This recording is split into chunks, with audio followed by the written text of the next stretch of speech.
see if this works or not, but it should be exciting. No, maybe it'll be exciting. Ooh, it's really exciting. Nothing's happening. And the movement of the continents around that most of you have heard about. Antarctica, when it separated from Australia, and ultimately Australia will move farther north, it separated millions of years ago, but it was connected probably to South America, parts of Africa, and parts of Australia, and then moved to its present position down there in the southern hemisphere. Now that's where it stayed for millions of years, and nobody was worried because no one was around. On what the Earth was about, and Ptolemy did one of the first globes, one of the first views of the world. It was not all his idea, but he sort of summarized what people thought. And he had a great southern ocean, as you can see down here in the bottom. 9 months of winter and 3 months of hell, as he wrote. But he sailed for the Portuguese, but ultimately he sailed for the Spanish in the end of Tierra del Fuego, and he found a course that went through South America. This now has his name, and we will get to sail through this area. It's called the Strait of Magellan, and it's inland. And what he thought was that on the right side, as he went through, was South America, or that, here you can see it from space, basic course, Punta Arenas, where we'll stop. And then out into the oceans, the Pacific, and then across to the Philippines, where he ultimately got killed and his crew and circumnavigated. So the view of the Earth after that, or the world if you will, was that South America and this big, a sailor for Queen Elizabeth I. He was a privateer. He came to California. He's very famous in California history. And after he went through the Straits of Magellan, the Strait of Magellan, and a lot of people think they call it Cape Horn because it looks like a horn, but it actually is named for this Dutch town. And the Cape, of course, after that became famous for sailors going around there and for looking at what it looks like on a nice day. It can be very, very nice down there. Or it can be, as a guy said yesterday, one of the Falkland Islanders, he said the weather of the Falkland Islands was very antisocial, which I kind of cracked up. I thought that was a good way to describe it. And the same thing for the Drake's Passage and Cape Horn. The weather can be antisocial. It can be very nice, or it can be very, very snotty. And you'll see things like this sometimes there. Hopefully not like this. And of course, I mentioned earlier that this route around Cape Horn may have had some part in the mutiny on the Bounty. History during the Ming Dynasty of seafaring, and particularly under the direction of Jing He. Jing He is a very interesting person. He was a Muslim. He was a friend of the Emperor. He made at least 7 voyages to the Indian Ocean, to the Red Sea, and his fleet was massive. They had junks that had 9 or 10 masts on them, and allegedly 14, 18 now. This was before Columbus. And you can look at the world, and the world looks pretty doggone right. Down there, South America is a little funny shape, but North America you can see, Australia, the Antarctic, and certainly Africa, both sides, Europe, on the Atlantic, and part of Greenland, with a pretty realistic shape. Now, if this is a real map and not a forgery, it indicates that the Chinese did have an incredible view of the world and apparently had gone to the Antarctic, because they couldn't have drawn that without some information. And one of the things that Jing He did was that he declared that all the countries of the world, no matter how far north you went or how far south you went, belonged to China. So I guess China has the first claim on the Antarctic, if they're going to. Oh, let's back up for a second. Stanley, yesterday where we all were, was twinned with Whitby.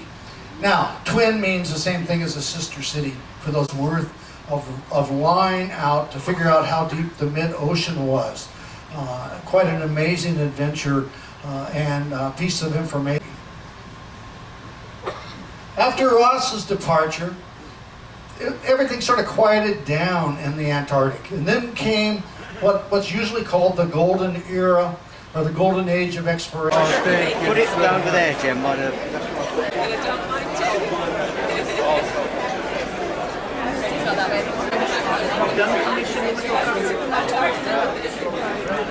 Being built in Italy, and she's joining us this year out in the Mediterranean, a destination that we've all made one of our most popular itineraries. And now she's a big ship, filling 100 passengers, and of course featuring some of her most new advancements in technology and design. So hopefully we'll see some of you on that, but some of you like the smaller ships, yes?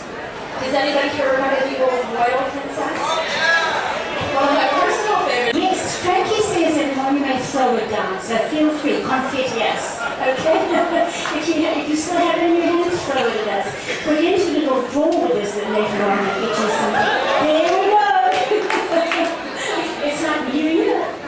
Okay, ladies and gentlemen, let's get to the important part of the evening. Now it gives me great pleasure to introduce to you your host for this evening and master of the beautiful Golden Princess, Captain David.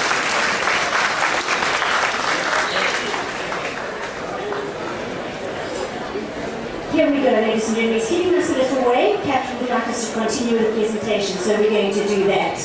Now, as you know, I'm sure it's not a surprise to most of you, you know that we like to recognize our most travel passengers at this event. Tonight's no exception, and I'd like you to meet a few very well-traveled princess people. They're not all at this particular party, but perhaps you can acknowledge them in their absence anyway. First we had from Las Vegas in Nevada, we had Bruce and Gloria Gelb, and they have, ladies and gentlemen, 591 days traveled with Princess. Please would you give them a round of applause? That's a lot of traveling. Good evening, ladies and gentlemen. Good evening.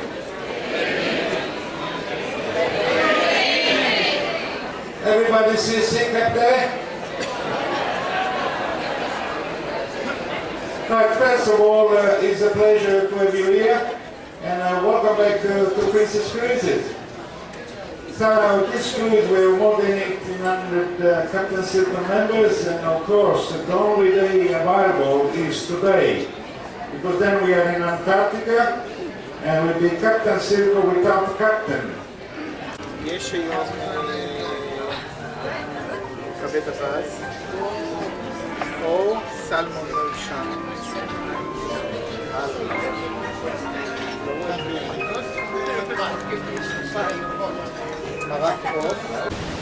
现在我们开往 Elephant Island， 浪越来越大。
一个人跑出来偷吃宵夜，我们的宵夜就是虾子，都是被他害的，被他偷来的，都是被他偷来的，不是我要吃，是被他偷来吃的。他吃比较多啊。有这么多吗？哇！那么多啊！你看谁比较多？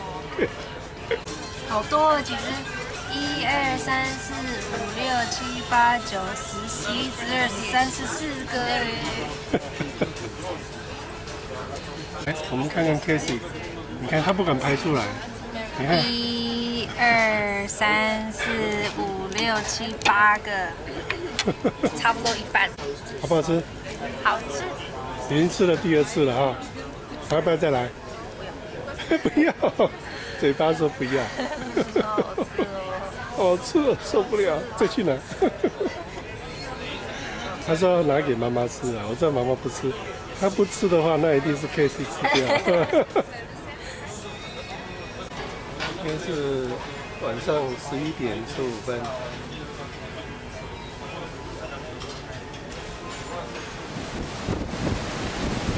现在是清晨7点半，这次还没有到达Admiralty，预计是8点会到达。现在还是看到雾茫茫的一片，还没看到昨天晚上还摇得蛮厉害的。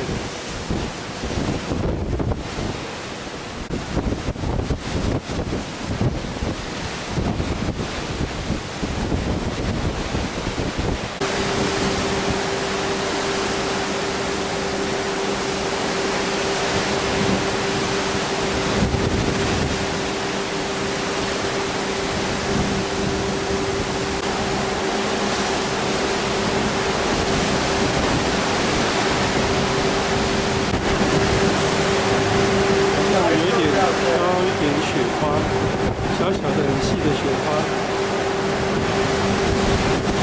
应该有到0度吧。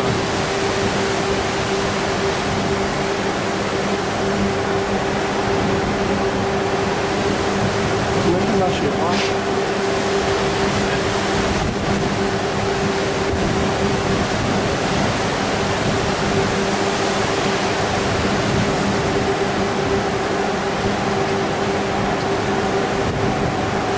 雪花飘过去了。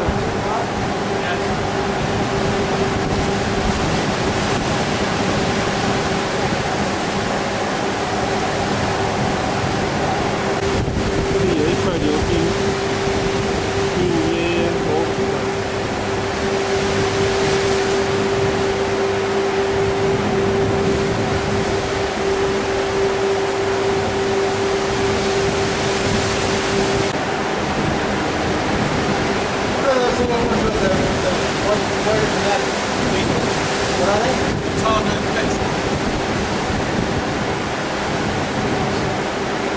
Rather long. Yeah. Have you been out the other side? It's about 100 on that. Less windy. Yeah. There must be 100 of these on the other side. Yeah, that's all. Oh, you can come in centre. They're petrol. Yes. Quintana. It's a Spanish name, something to do with the black and white colouring.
Any beaches, there's a lot of bare rock, a lot of ice, and they were looking for a place to make a camp for a few months and try to be rescued. We're going along now.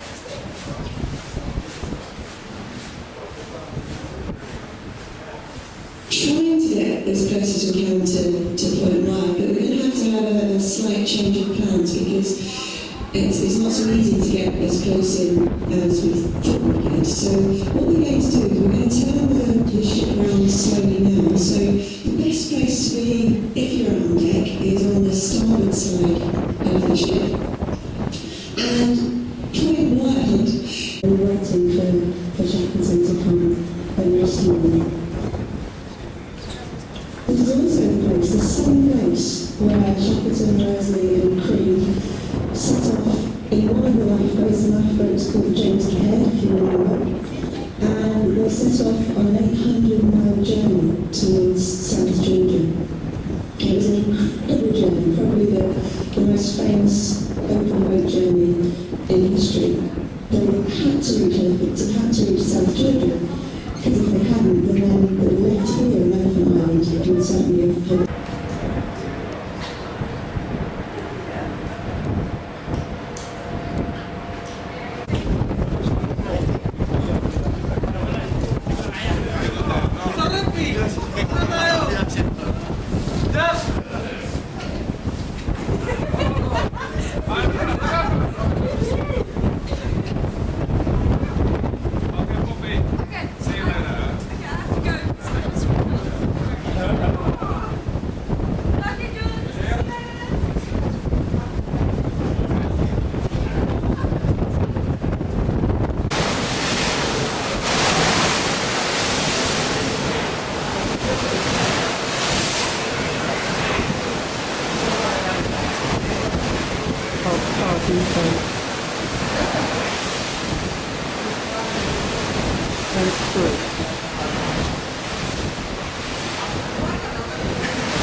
啊，我手一直抖啊。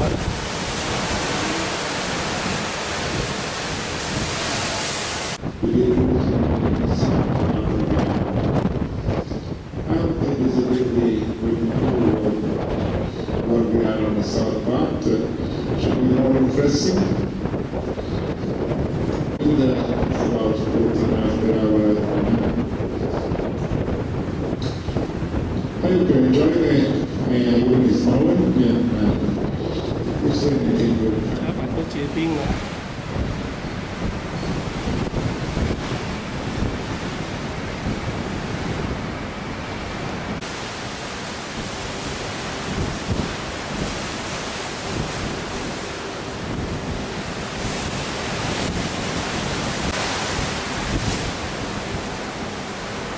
让你。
Which is quite unusual in these stations.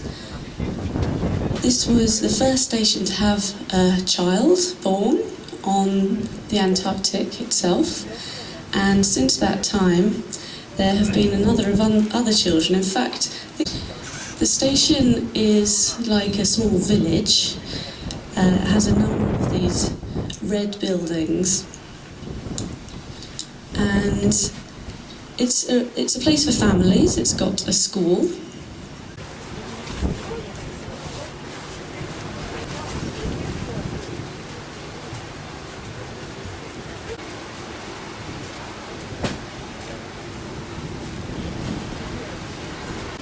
Again, tips my fingers off. Cut the tips of my fingers off. With your chin. Pull that. Caroline, I've already talked about a little bit. This is a unique area, and adjacent to the station there's about 100,000 Delhi penguins. On the berg that is off to the starboard side, there are some penguins up there, it looks like. And the officers have done very well to get us so close and to time the weather so well for today.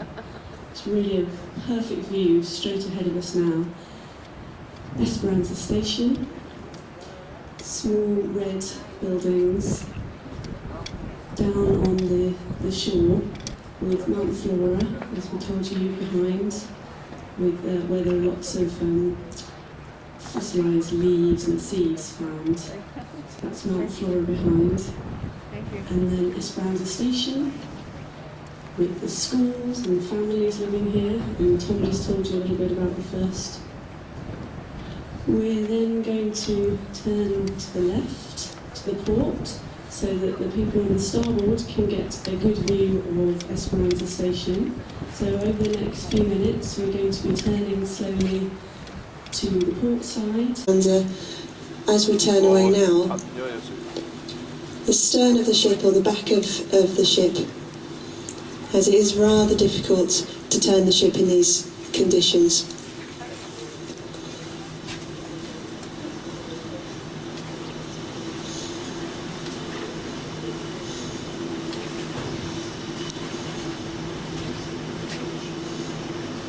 So those people with balconies at the stern of the ship, you'll have a lovely view as we leave Esperanza, and we'll hang around as much as we can. Really is a very clear morning. We're really lucky with the weather today.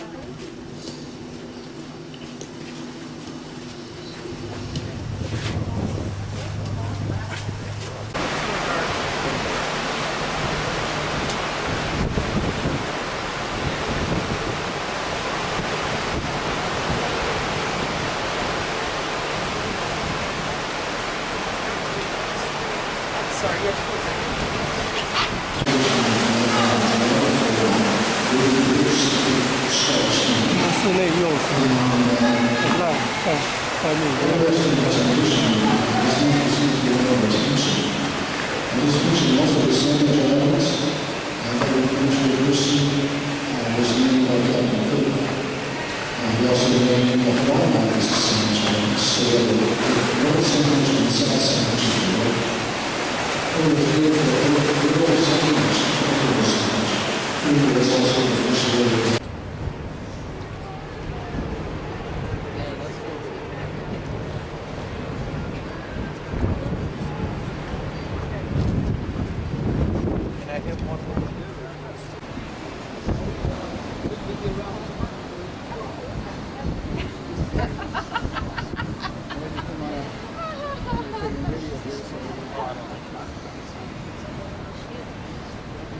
while we don't anchor, and while the ship standards don't take us ashore in the Antarctica.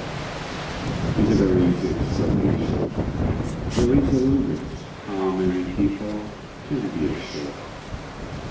Even big ships around here, sometimes a 1,000-passenger ship, limit to 300 on board, so they can slowly take a few at a time. Admiralty Bay, and we've got a lovely fly past from Cape Petrels, Pintado petrels in front of us. They're breeding on these islands. We've also seen some snow petrel, birds and mammals.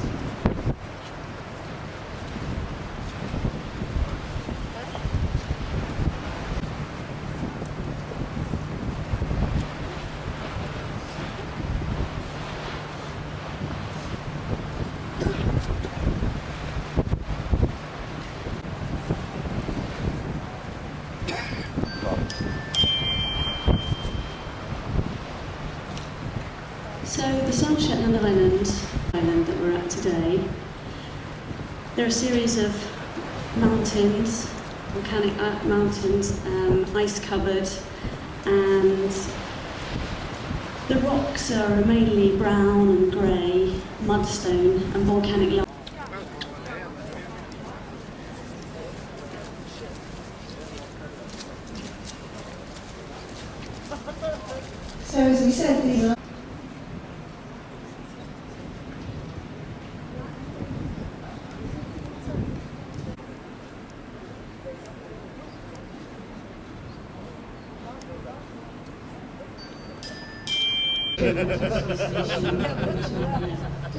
Ah là, je le vois appeler. Bon, yellow buildings. There are also remains of whales, like whale bones, out of the series of baleen whale bones.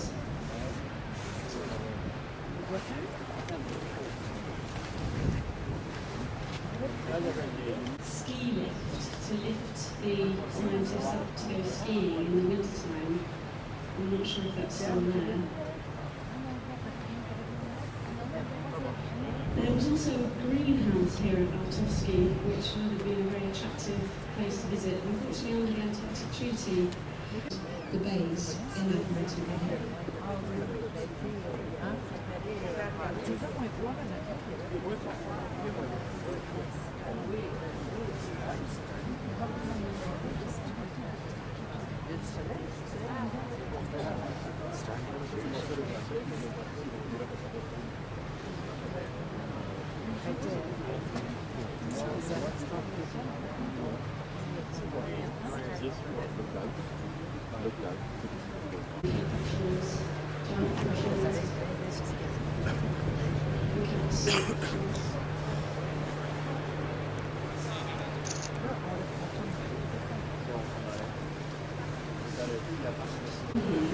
Just to go through them again, we've got Artovsky, the yellow buildings off to the left-hand side of the ship at the moment.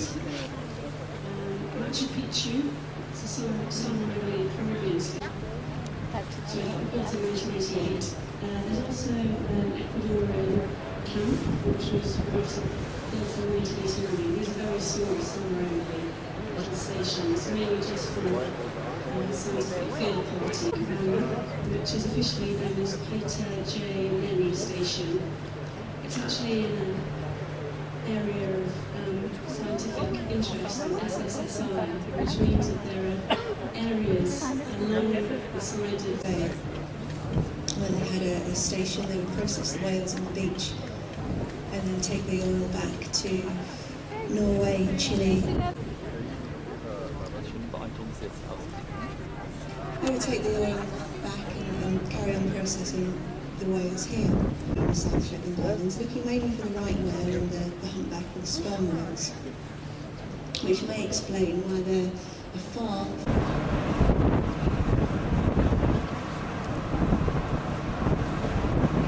因为天气比较好一点，所以比较清楚，看得比较清楚。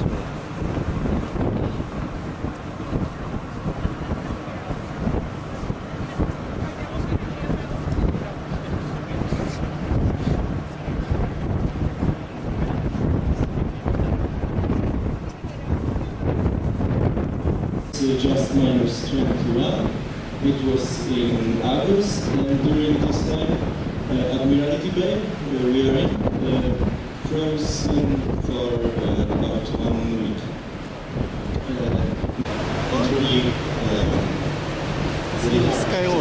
Because the wind speed, it's like a hurricane, so the wind 150 kilometers, it's happened from time to time, so sometimes we have some damages because of the wind, and of course during this storm. All what I would like to say, thank